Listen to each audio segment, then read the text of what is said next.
Ovviamente ieri sera si è parlato molto anche di autonomia ad un anno dal referendum che aveva detto chiaramente qual era l'intenzione dei veneti e soprattutto dei vicentini che ancora chiedono di fare presto con l'autonomia per lavoro e sanità.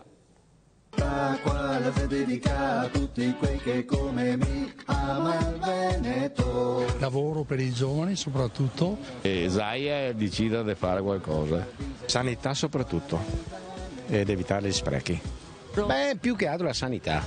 Dopo sì, sprechi il lavoro, sì, sono quelle cose, insomma, ecco. Sarebbe molto meglio se il Veneto fosse autonomo. Così indipendiamo da noi stessi. Secondo me tutte le regioni dovrebbero essere autonome a statuto speciale come quelle che già ci sono.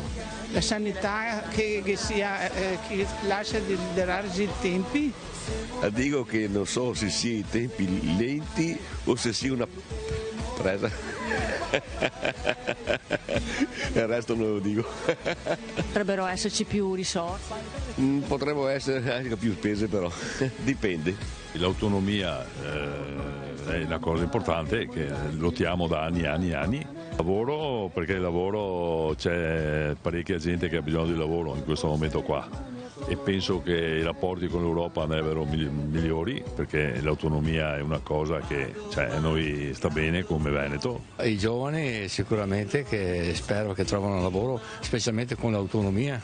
Che siano meno sprechi, che sia più controllata la situazione finanziaria e che le banche pagano chi ha dato, che sono state ladre. Già affronta la legge, soltanto che mi sembra che siano un po' titubanti, ecco. Speriamo in presto. Andrà per le lunghe idee, purtroppo.